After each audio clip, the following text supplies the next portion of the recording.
नांदेड़ में मराठा रिजर्वेशन के मुतालबे पर हजारों अफराद का खामोश मोर्चा। सर्वांनी शांत बसावं।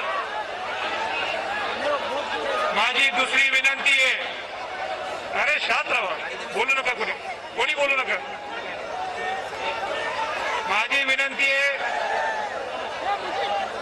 कोविडची महामारी असल्यामुळे आपल्याला एवढी गर्दी करणं हे चुकीचं होतं, पण मी तुमच्या भावना समजू शकतो। माझी विनंती आहे की आपल्याकडे मास्क असतील तर मास्क घालावेत। आज नांदेड़ शहर में सकल मराठा समाज की जानिब से रिजर्वेशन के मुतालबे पर खामोश मोर्चा निकाला गया, जिसमें हज़ारों की तादाद में मराठा समाज के लोगों ने शिरकत की। इस मौके पर छत्रपति शिवाजी महाराज के घराने के राजे संभाजी महाराज ने शिवाजी के मुजस्समे के रूबरू आवाम से खिताब किया।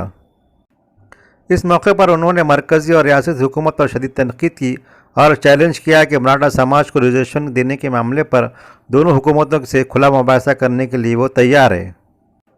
आज के मोर्चे में हज़ारों की तादाद में लोगों ने शिरकत की। कोरोना की तीसरी लहर का खतरा मंडरा रहा है और ऐसे में नांदेड़ में हज़ारों अफराद को इकट्ठा करना मुस्तक़बिल में काफ़ी महंगा पड़ेगा। आज के मोर्चे में समाजी फासले की बुरी तरह से धज्जियां उड़ाई गई। इस मोर्चे में नांदेड़ जिले के रुकन पार्लियामेंट प्रताप पाटिल चिखलीकर ने भी शिरकत की।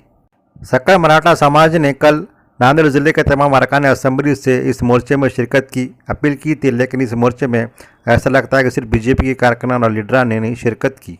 कोरोना कवानीन की खिलाफ वर्जी करने पर संभाजी राजे और दीगर अफराद के खिलाफ मुकदमा दर्ज करने का मुतालबा मुख्तलिफ तंजीमों ने जिला इंतजामिया से किया है।